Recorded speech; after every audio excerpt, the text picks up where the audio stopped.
The B-side in boxing. B-side shit. B-side. B-side. And the B-side. You got a B-side. The B-side. B-side. B-side. B-side. That B-side thing. This is the B-Sides Boxing Podcast.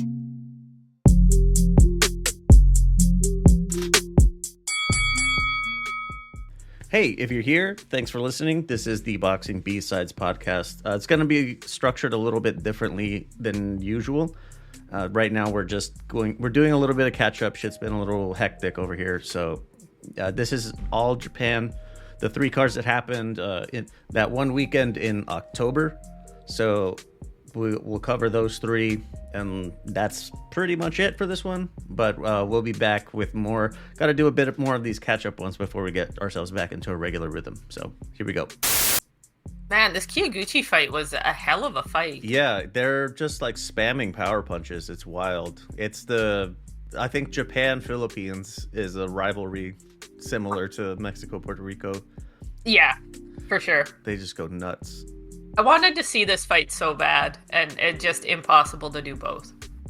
Man, I can see why Kiyoguchi's struggling as he moves up in weight. He's tiny. He started off out, like, his amateur career was under 105. Well, and like even in pictures, like usually if it's just a person in a picture, you can't tell how tall they are. But you can tell on his Instagram just how small he is. Like, he's got a French bulldog, and either it's the biggest French bulldog ever, or Kiyoguchi is like not tiny. A big person. Yeah, that's probably the case. Well, and the cherry blossoms and stuff, I'm just like, those trees don't get very tall. Do you want to roll Sans intro? I could just like fucking do one on the fly with the next one. With this, I mean. Sure. Okay, cool. I did just want to rag on you a little bit for having to re-record the podcast. Yeah. Somebody forgot to hit save. Yeah, and close the recording session without finalizing the recording. It's great. Go me. I'm really good at this. Very professional. Man, oh man, the All Japan special. I have my fedora on. I got mine ready. I have an actual fedora, an expensive wool fedora that I bought at a very nice hat shop. Okay. Let's get to the thing. Some stuff just to give a quick plug for the bros over at Ultimate Fucking Casual. This weekend on the 8th, this Friday, 1FC 169 is happening. It's going to be headlined by Anatoly Malikin. God, why was that so fucking hard? He's the heavyweight MMA champ. He's fighting this big African dude who's not a very good wrestler, but like monstrous power. So should be interesting. Anatoly is a fucking maniac. He's a 3 division champion, went from middle up to light heavy, and now he's a heavyweight champ. It's pretty nuts. That's like wild across any combat sport. Well, maybe not so much boxing, but it seems easier to get into heavyweight from a lower weight class in MMA. Yes. Are the heavies not as heavy? I don't know how to phrase that. They cap at 265. So it's not an open weight class. Nope. That's the difference. Yeah, there's the same like Titanic-sized people that phenomena is happening in MMA as well. But there's also a lot of tubby dudes that just need the weight to be able to be competitive. Right. No, for MMA stuff, some of the listeners might find it useful. I think I sent it to you. One Championship has fights on that Unext broadcaster here in Japan. I think if you have a VPN, you can make just a free account and watch them night of. Yes. Fire up the VPN, head over to Unext, and making an account's not difficult. Just look up an area code that's in Japan. Just have it handy. It really doesn't matter where it's from. Yeah. I saw that at least the Japanese card for one championship is going to be on there. And it's also on Amazon Prime. If you're a subscriber, you already have it here. And also on the 9th, Saturday, UFC Fight Night card. It's not very good, but whatever. If you're into MMA, so much so that you're going to skip the Boots and Bam card, then there you go. You could go watch that fucking dumpster fire. I forgot that was this weekend. Yeah. All right, let's do our all Japan fucking fun. First one in Yokohama. This was on Sunday, October 13th. This was put on by Treasure Boxing. I don't really have much other than the top two. Yeah. So in the co-main we had Hiroto Kyoguchi. This was flyweight. So he started at 105 and then moved up to 108. Had good success in those two divisions. Now he's up to 112. He gets the win back from Vince Paras. They had a fight earlier this year in Korea that he lost. Yeah. Kyoguchi's one of the ones that was on my list of people I wanted to see fight. And he's had 2 fights since I moved here. One in Korea, and this one that was the same night as the Tsutsumi fight in Tokyo. So I haven't been able to go see him. Makes me so sad. And this was a victory one too. It's all yeah, right. Yeah, and close to where I live. Like Yokohama's only about 2 hours by train. As opposed to Tokyo, how far is that? Hour and a half. Okay. You actually go through Tokyo. Chiba's on the other side of Tokyo Bay, so I basically have to take the train around the water. He gets the majority decision. I'm watching it right now. We're in round 8 of 10 so far, and it's been I expect that the first fight was like this as well. It's been a bit of a clobber fest. The Japan-Philippines rivalry in full effect. Yeah. Small dude standing in the middle of the ring just throwing punches. Yep. Awesome. Yeah. Which is why I wanted to see him. It looks like Paras here in round 8 starting to work behind a jab a little bit, but it's a little bit too late for that, I think. All right.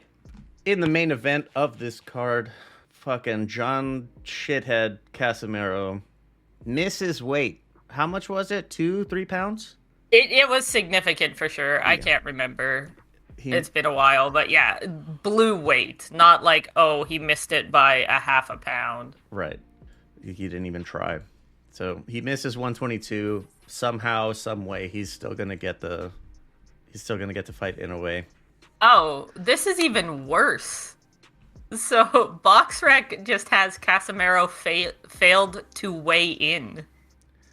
Oh. So he blew weight the night before and never showed up for the reweigh. Well, that's fun. And was still allowed to compete. That's great. Yeah. Yeah, well, he's fucking Casimiro. I do not understand why people like this man. Yeah. He bombs out Saul Sanchez in the first round. It was not pretty.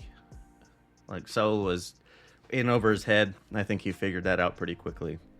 No, actually, you've already heard the story because we recorded this once, but I made a friend at the Tokyo boxing event, and we watched the last round and the decision before the fight started in Tokyo. Oh, yeah. I did hear that before, didn't I? There you go. Casimiro gets the win. Fucking, they're keeping him in front of the Japan audience. He's one I'm surprised they keep letting him fight in Japan. If he's blowing weight like this, I am surprised the Japanese Boxing Commission.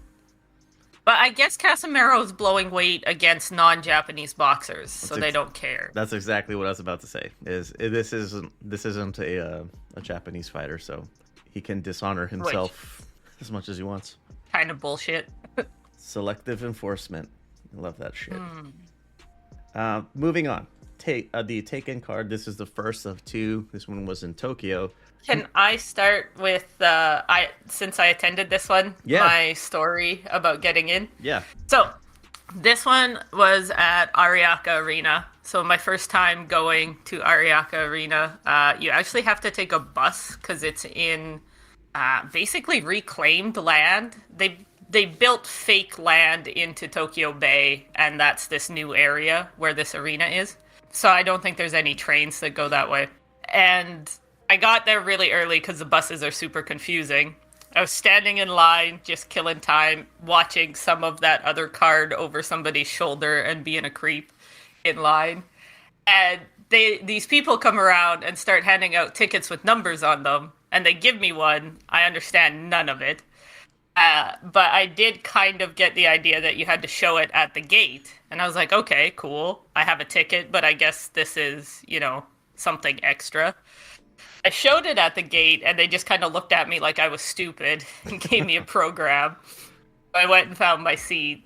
That's where I met my new friend. Somebody actually spoke English a little. Actually, not a little. He speaks English quite well. And we chatted and stuff. And I asked him what this number was for. And he says, free t-shirts. They were just handing out, I think, 2,000 free t-shirts. Or not 2,000, sorry, 200 free t-shirts. That's really cool. Yeah. So I get in line, and they even still had a large because Japanese sizes are tiny, and the larges go pretty quick at the boxing events. But yeah, free t-shirt for the doubleheader night. It's got basically the poster that was on Amazon Prime on the front of the t-shirt. So I thought that was pretty cool. That is cool. I wish that American events did that. I always show up for the untelevised fights and everything because if I pay, not that it's super expensive here, but if I pay $300, I'm going to get as much out of it as I can. Yeah, I like to be there for first fights too. Like when we went to the Bud Madrimov card. So that was something that we were talking about. When do we want to get there? All things considered, of when the doors open and stuff. I was like, well, I don't know about you guys, but I plan to be there for the very first bell. So and I like to find my seat and figure out where the closest bathroom is and where the beer stand is and all that good stuff. But this fight, or these two fights, they actually had the beer girls in the stands, like the baseball games here. They have cute girls in cute, bright outfits that carry kegs on their back and pour you draft beer in the stands.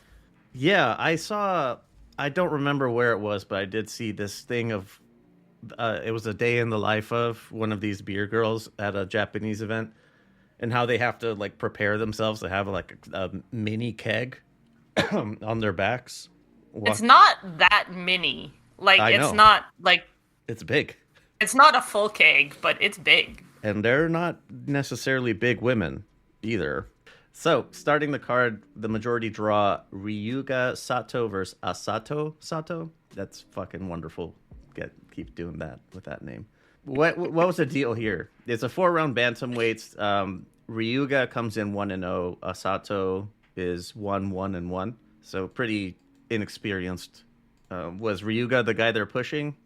Yeah, I think so. But this was just kind of amateur-ish Japan fight. They just stood in the center and swung. Okay. Yeah. There wasn't a whole lot to take away from this fight other than it was good action for the 200 people that had gotten there in time for it. Moving up, Seigo Yuri Akui. Split decision over Tananchai Charunpak. 12-round flyweights. This is one of the M150 guys. I honestly don't remember a whole bunch about this one. It was really competitive. I remember thinking the split decision was fair. I think this was probably just an all-action-y one as well. This is the only televised one that wasn't a world title this night. Yes. So, moving up, Kenshiro Taraji gets the WBC flyweight title. Doctor stoppage at the end of 11.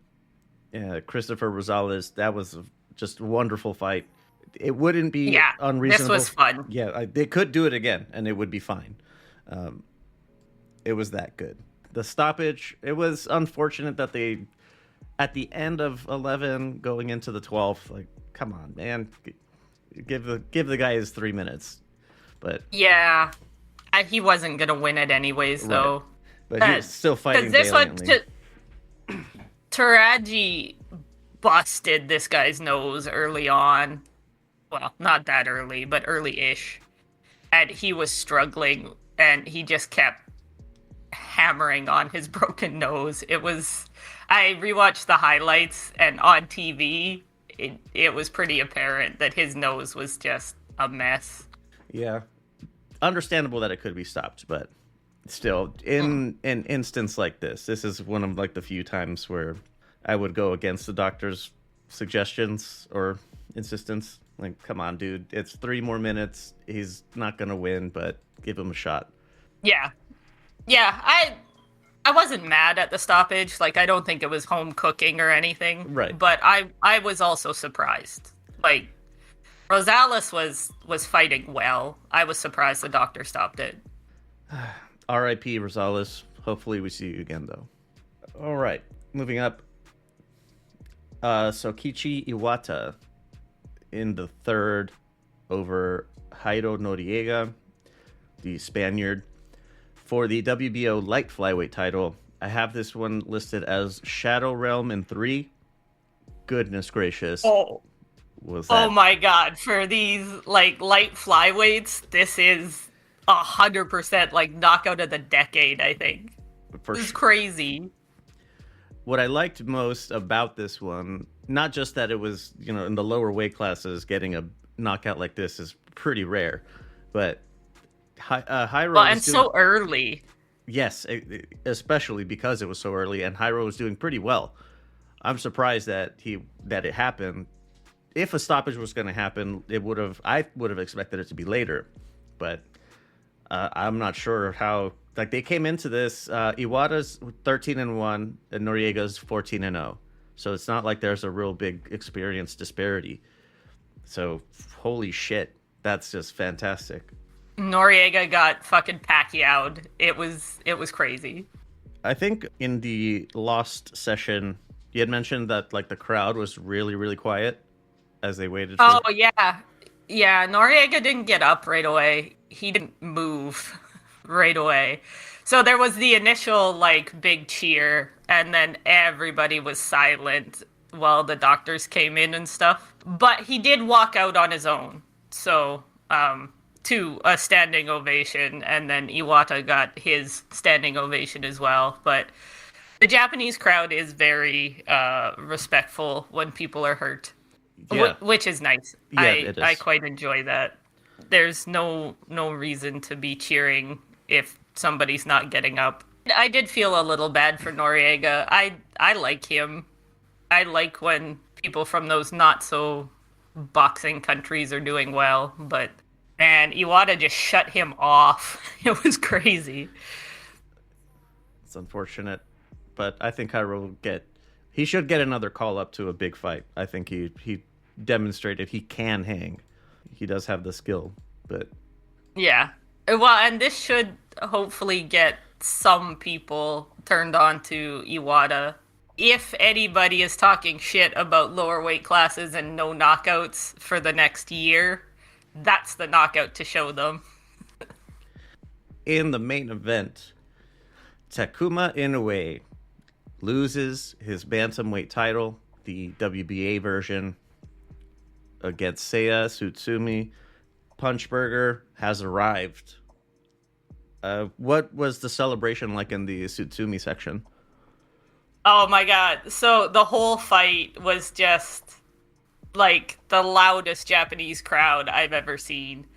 This was a Sunday night before a long weekend, so nobody had to work on Monday.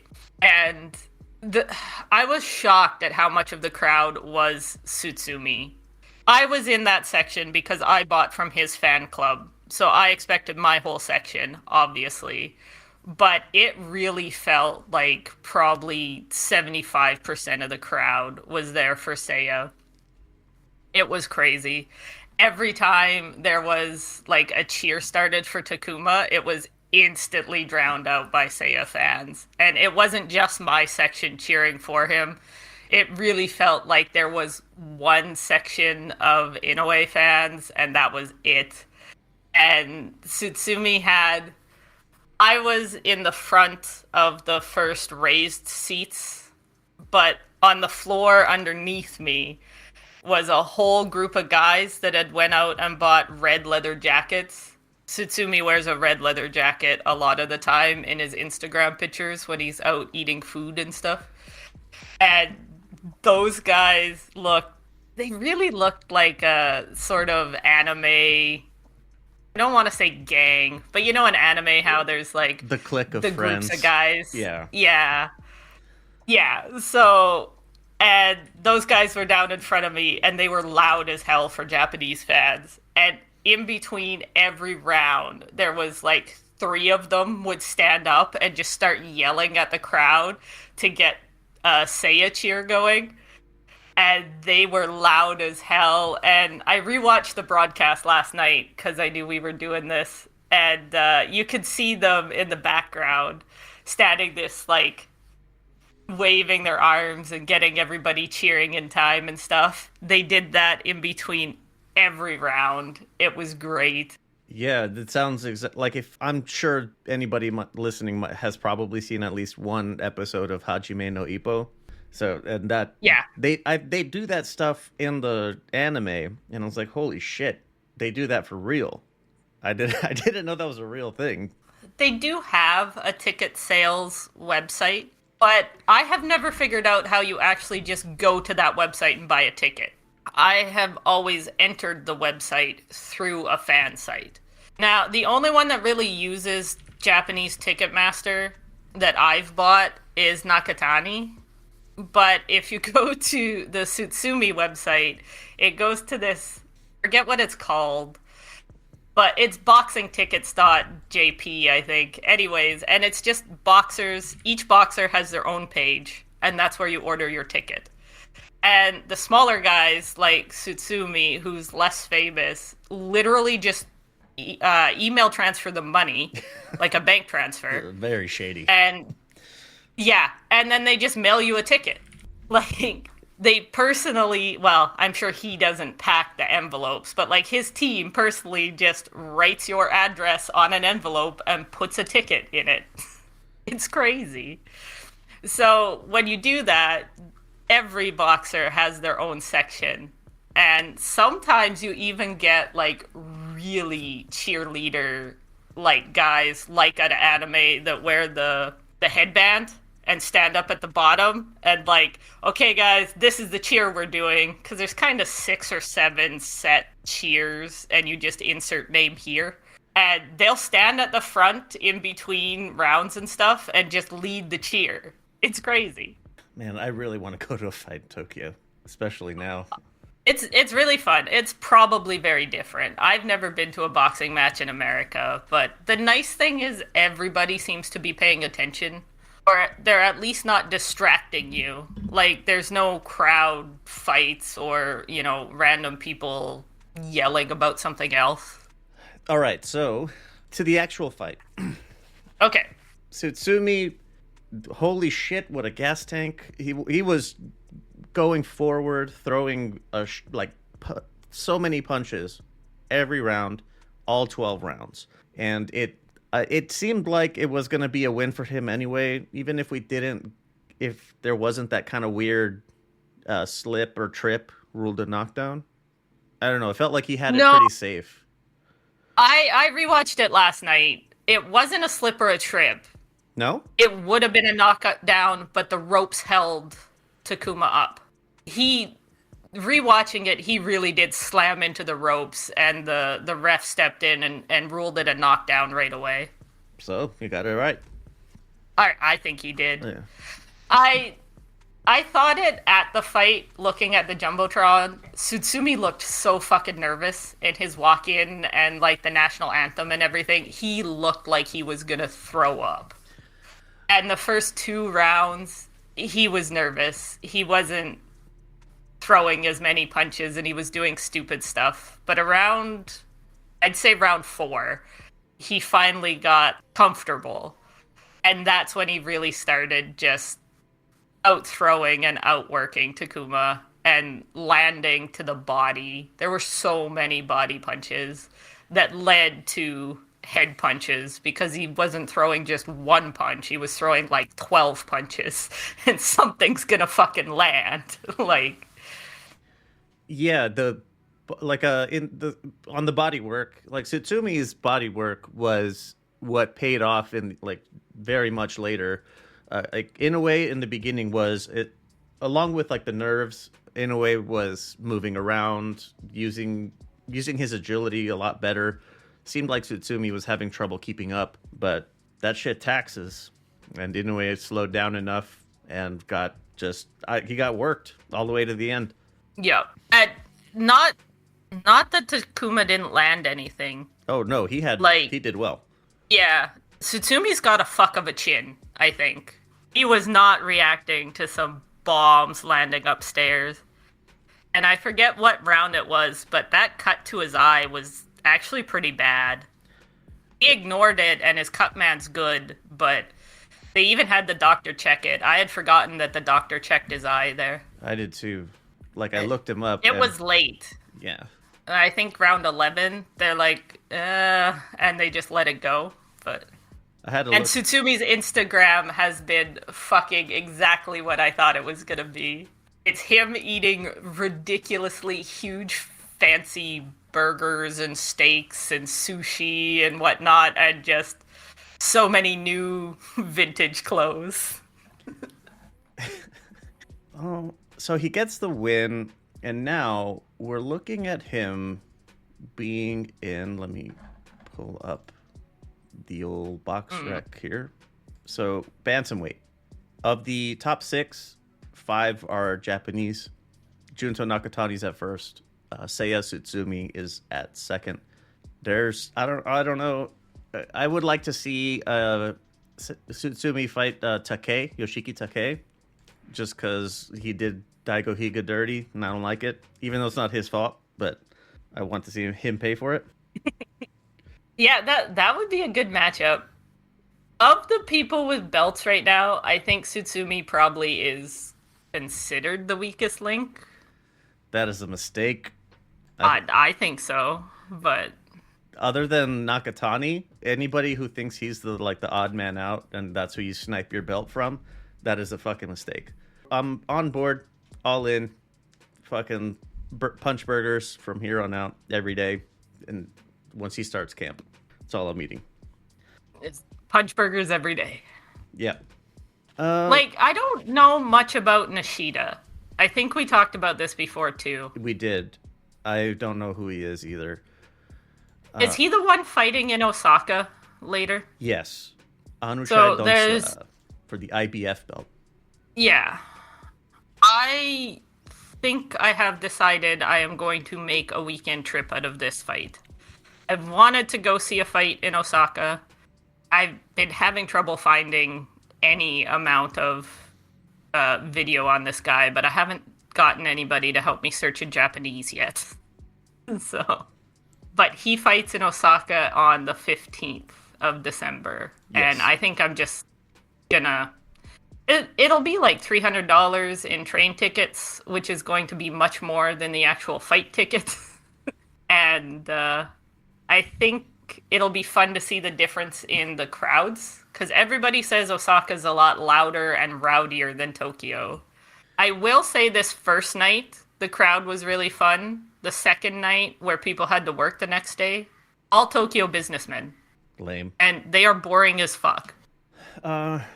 Is there much... what about Inoue here? Because he's still... I think he's still really live. Very much still in the top portion of the division. I think there's good fights that he can take. Daigo Higa would be a nice one. Daigo Higa needs to come back. Inoue needs to come back. I don't think the Japanese are too fussed about making inter-promotion rivalries. Or should he take somebody from outside of Japan? I don't know. What do you think? Yeah, I don't know. I always liked Takuma. A bunch of people say he only got the big fights because he's, Naoya's little brother. I think Takuma's a good boxer on his own. Yeah, he is. Like, not as good as his brother, but nobody is. So I don't think this is the end of his career by any means, and I think he's still up there with in the mix for a belt. Like, I don't think this should block his chances at all. I did see some people on Discord where, oh, Inoue finally got fraud checked, blah, blah, blah. And I'm like, you guys just don't know shit about the small weight classes. Yeah, like, you just don't know who Inoue is. That's really all it is. Yeah, or Tsutsumi. They're like, oh, yeah, he got beat by some fucking nobody. Go watch your heavyweights throw 10 punches around. This is ridiculous. Just because you've never heard of them doesn't make them nobodies or frauds or whatever. I do think little Inoue will get another fight in Japan against a Japanese guy, probably. Although they might bring in some Thai fighter as a get back. They do that to the Thai guys a lot here. Oh, well, I'm sure they're not too fussed about getting a decent-ish payday. Fair enough. Like, Kenichi Ogawa, I see, he knocked out that guy real fast last time. He's back in camp. I think he's got something cooking. I'm hoping it's not another Thai fight. I hope it's, like, something important.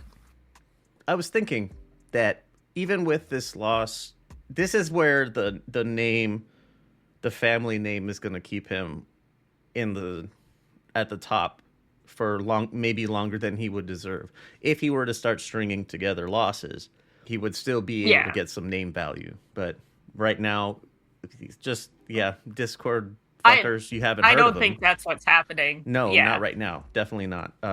You haven't heard of him, but he's been putting in the work. Just because you didn't see it doesn't mean it didn't happen.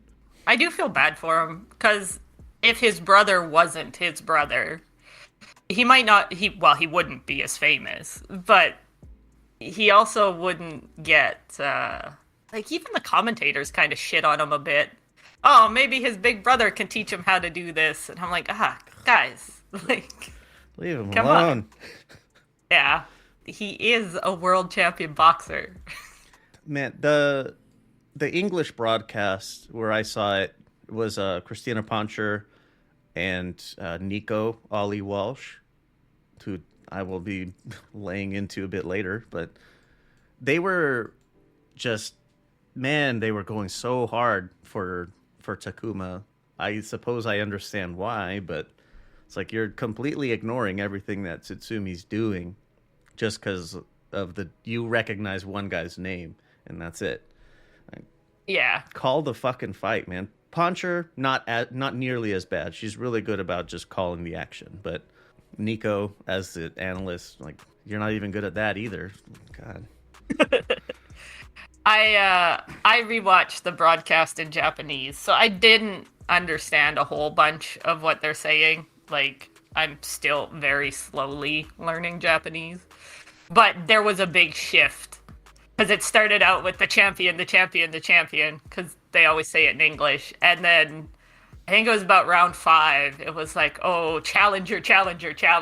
Like, so, the Japanese broadcast definitely had a big shift from the champion is doing this, the champion is doing that, to holy shit, the challenger is challenging, to the challenger is winning.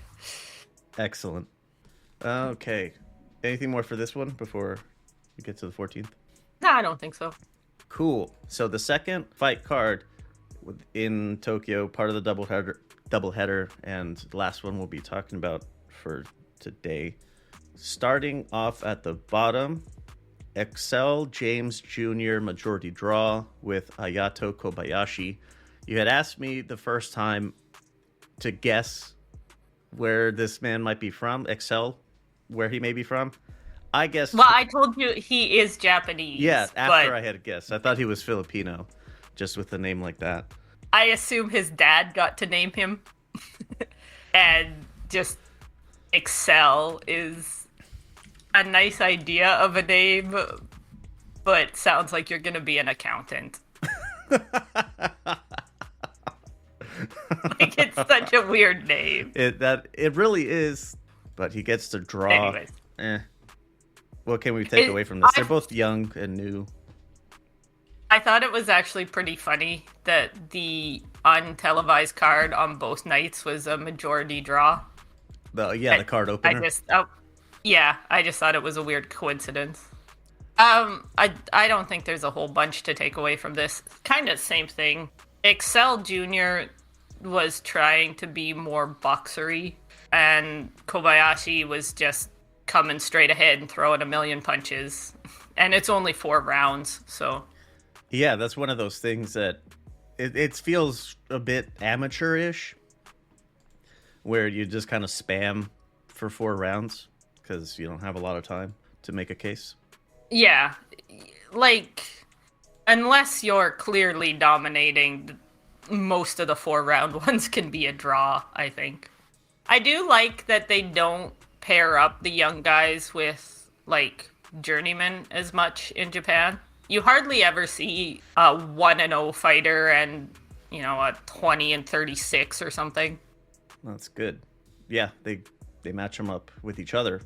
Yeah, I think that's why the Japanese guys tend to have losses more than the Western guys early in their career. Yep, you're absolutely right.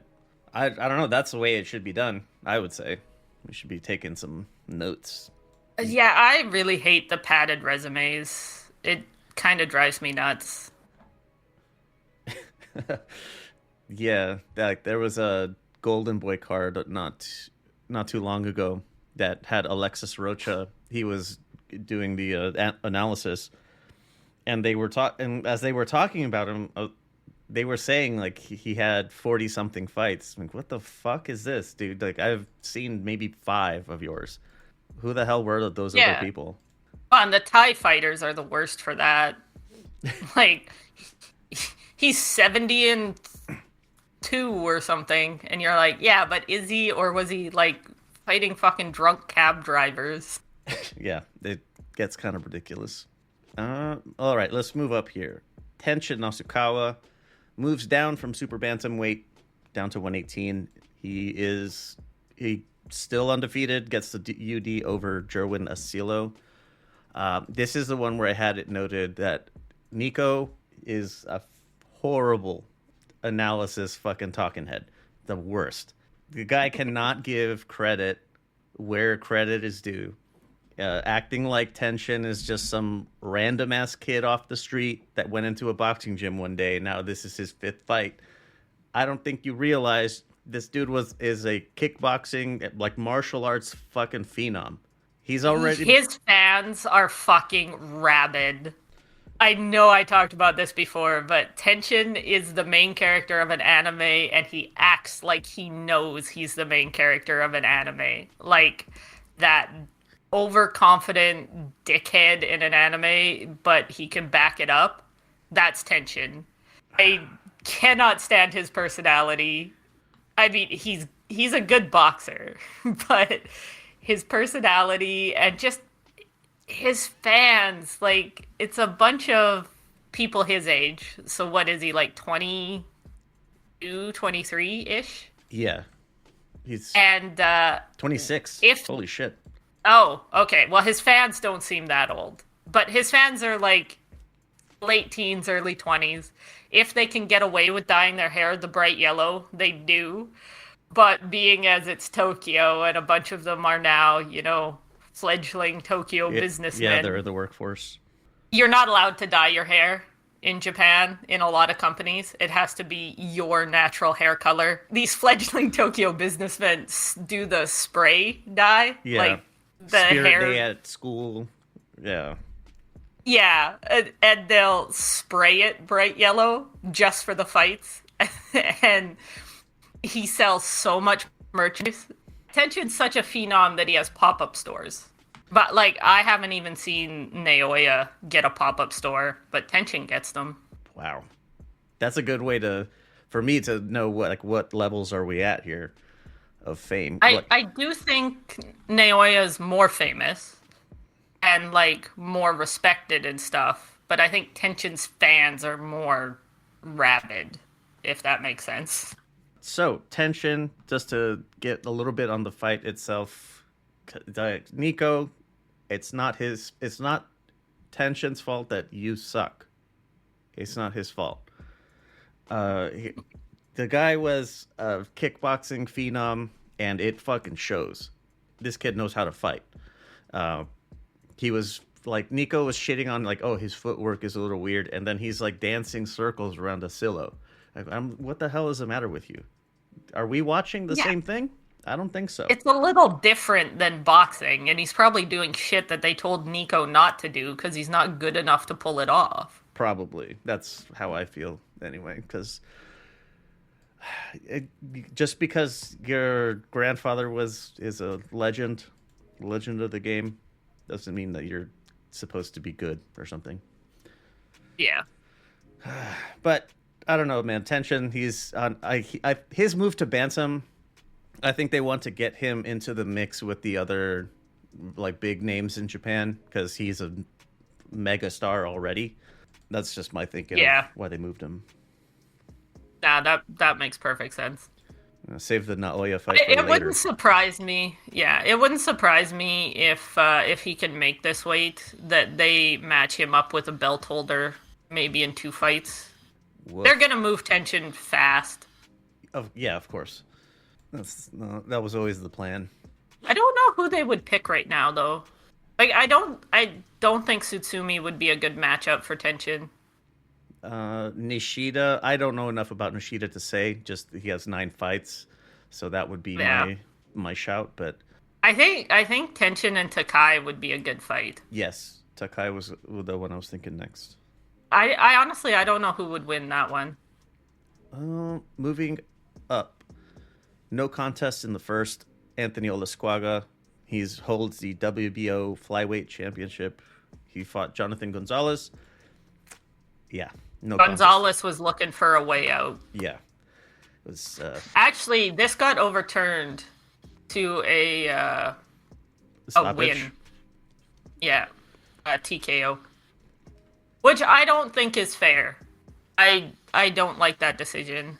I do think Gonzalez could have continued, and I think if he was told he had to, he would have. But if you call it a no contest, you gotta leave it a no contest.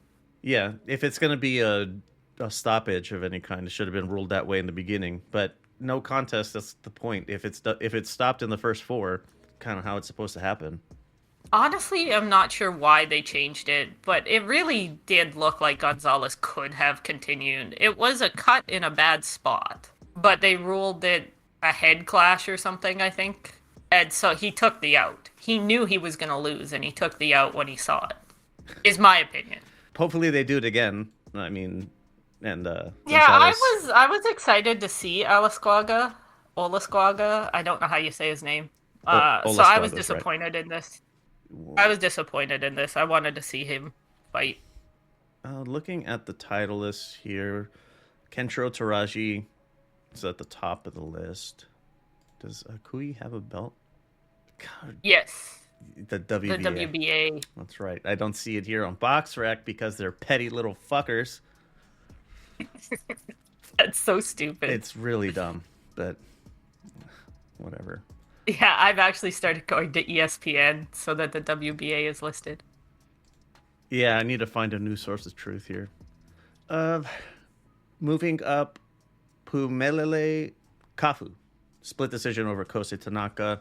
Super close fight. 114, 113 times 2 for Kafu, and then 114, 113 for Tanaka. That's holy shit. What a fight. That I think the knockdown was the deciding factor, if nothing else. That was wild. Yeah.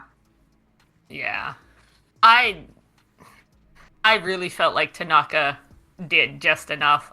It's not a robbery, and I can't be mad at the judges. Everybody had really close scorecards, but I was sad for Tanaka, man. We were thinking, like, because right now the 2 other champions are Fernando Martinez and Jesse Rodriguez. Bam. Yeah. Fernando has the rematch with Ioka coming up, and Bam is fighting this weekend. But I always thought anyway, that Kazuto Ioka was like, why did I say Kazuto? Kosei Tanaka was like the odd man out, because those 2 are fucking tremendous, and they'll put a beating on somebody. and Tanaka he's been a little shaky recently. I don't know. He showed a lot of grit here. I hope they do a rematch because Kosei rates one. That wasn't like Kafu destroyed him. No, it was really close. This is also the first time I have seen Tanaka's t-shirts. I am getting quite the boxing t-shirt collection, actually. But he's got nice t-shirts. I might have to buy from him next time. All right. Headlining, Junto Nakatani, TKO 6 versus Tasana Salapat. That's one of 5 or 6 names that he has. Has a CP Fresh Mark tag for his gym sponsor or whatever. WBC 118 title. Nakatani, still untouchable. And yeah, so the last fight was that first round, like, not fight. The Australabio one? Yeah. I finally got to see Nakatani fight live for real. It was great. His crowd was not nearly as fun. It was just a bunch of businessmen with their dates that were not interested in the fights at all. Lame. But, so lame. But Nakatani's gonna Nakatani. Like, that was textbook. I'm gonna just knock bitches out and take my belts home. Thank you very much. And Junto's got such a good smile. I know this is not the place to fangirl over it, but he's so fucking adorable with that big-ass grin. And they had his face up on the big screen. And you have to be happy for him because he looks so happy. I like seeing Japanese fighters emote more like that. It's always nice because they always seem so stoic. Yeah, but when they do the announcements, they always really, when they win, they show their emotions. When they lose, not so much. But yeah, I don't know if anybody can touch Nakatani. Like, I really think he is untouchable right now. Nakatani's just tall, and his basics are great, like every Japanese fighter, but he's being trained by, we looked this up last time, a Mexican guy. Yeah. He is Mexican, right? I believe so. He trains in the U.S. California, I think. Yeah. Rudy Hernandez. I think it's really showing in the defense. Yeah. Because that's always my problem with Japanese fighters. Their defense tends to be shit. Yeah, we just watched it in the Kyoguchi fight a few moments ago. It was just bombs away. Like, Kyoguchi was having some head movement, but not as much as you would like. Especially for a guy that's throwing a ton of punches at you. Yeah, and it seems to... so that friend I made, he actually was an amateur boxer. Oh, nice. He never went professional. He's the same age as Takuma and Seiya. That's why he spent a bunch of money to come to Tokyo and watch the fight. He never fought them. He's bigger, but he fought in the same tournaments as them and, like, knew them. And we were discussing Japanese style, and he's like, yeah, boxing style. He's like, yeah, the Japanese fighters are really told to make it exciting. Wow. Like, coaches give old school speeches of, like, you're not just here to win, you're here to entertain people. And he's like, they never really teach us a whole bunch of slick defense because that's not the point of boxing. The point of boxing is to go out and entertain the crowd and show your heart and I'm like, man, that's bad. Yeah. Like, I think some American boxing has gotten too far the other way. But, like, teach your guys to move their fucking head a little bit. But also, I mean, that's one person's opinion, and maybe he just had a shitty coach. Who knows? Yeah, I think that the way that people also misunderstand the Mexican style a lot. The old adage, or not adage, but in Discord, the adage, like the flat-footed Mexican. Like, that's no, man. I don't think you understand what you're looking at, because the defense is more in the pocket, and it's not so much avoiding punches as it is like deflecting them. So, like, it looks like something's landing, but it really isn't. And yeah, and I do think the Japanese boxers do a little more of that. Yeah, the, like, blocking as opposed to blocks rolling. and parries. But Yeah. But when you throw a punch, they don't get their head offline. Ever. Something I like that the shift of the Mexican boxing culture, like it's not Julio Cesar Chavez anymore, where it's what I just described, like the in the pocket brawling type, that has a lot more nuance than people realize, but more the way like Nacho Beristain used to train guys, the way that Rudy's training Nakatani is, and the way like Canelo, Marquez, Juan Francisco Estrada, these guys are a lot more technically sound. And Nakatani's displaying that a lot with his counterpunching. Like when you have a really aggressive fucking 76-1, now 2 fighter coming at you, like just let him throw what he wants and find a spot, because you're better, you're sharper, you're stronger. So let him throw himself out. Yeah, and Nakatani's gotten really good at fitting those punches in between shots. Yeah. This is a perfect example. Like I really expected better from Astrolabio than I did from Salapat. I thought Salapat would be a KO one, and Astrolabio would be maybe 6, 7. Anybody who's 76 and 1 is gonna be tough, though. I was saying this in Discord. I'm like, Nakatani's gonna win for sure, and Nakatani's probably gonna get a knockout. I was calling a knockout, but I was like, it's not gonna be in the first 2 rounds. This guy's getting the shit kicked out of him in Thailand. He can take a hit. Yeah, and he's not. I am more than certain that it's not just 76-1 in boxing. That he's also doing Muay Thai or whatever the fuck is paying. That's what I'm doing. Yeah, and Nakatani punches hard, but he does not punch harder than a T-kick. Nobody does. But yeah, no, I have no idea who beats Nakatani. I don't think anybody at this weight class even comes close right now. Nakatani's looking so good. I would like to see Bam come up and fight Nakatani. That's what I want to see. I know everybody's talking about Bam versus Inoue, but... Nah, not yet. Bam versus Nakatani, I think, would be a hell of a fight. Bam versus Punchburger would be really fun. Yeah, it really would. I'm sure Punchburger probably loses that, but I'm also sure it would be fight of the year contender. Yeah, I don't know what you do with Nakatani. I mean, I think Nakatani could move up in weight. He's definitely got the frame to move up in weight. Tall enough, for sure. But he also seems to make bantamweight super easy.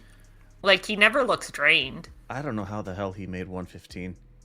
That's wild. But, he makes it look easy. I've never once seen Nakatani and went, oh, that was a bad weight cut. Yeah.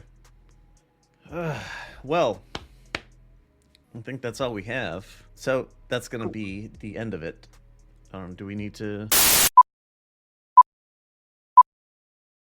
Thanks for listening to this episode of The Boxing B-Sides, a Lux Media production.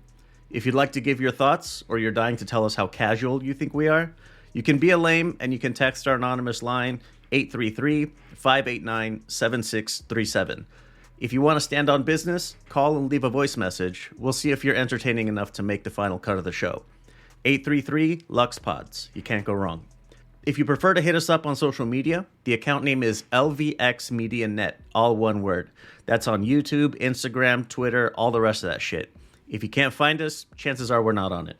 A lot of stuff gets cut out of the final releases for all kinds of reasons. So if you want the raw audio, exactly as it's recorded, look us up on Patreon, LVXMediaNet over there, just like everywhere else. Even if you don't sign up for Patreon, you can still help us out a lot if you hit us with a rating on whatever app you're listening on. If you're not feeling a $5, you have our number, or you can hit the DMs. Let us know how we can earn that full $5. Intro and outro music by Middle of Nowhere Beats. And for more shows like the one you just listened to, go to lvxmedia.net. Parting words? Me and you are shit at parting words. Yeah, I know. Just what I've been doing recently has all been about voting and stuff. So with that Didn't work. Yeah, apparently not. Lace up those boots and get ready to work. That's That's really all I have. It's a little bit of a hopeful push. Fair. I have something slightly more fun. So, nobody in the world probably cares, except Canada. But it's the CFL playoffs, the Canadian Football League. And my home province team, the Saskatchewan Roughriders, have made the Western Final against our uber rivals, the Winnipeg Blue Bombers. So I need everybody to cheer for the Riders this weekend. Honestly, the Rough Riders is the only name that I know from CFL. Yeah, it's because at one point there was 2 teams. Yep, exactly. And it made it to The Simpsons. Yes. So I have a funeral shroud. Well, we'll see how much of that estate planning goes into the final. But yeah, that's it for the JP special. We're gonna try to get back on track here. So we'll see you when we see you.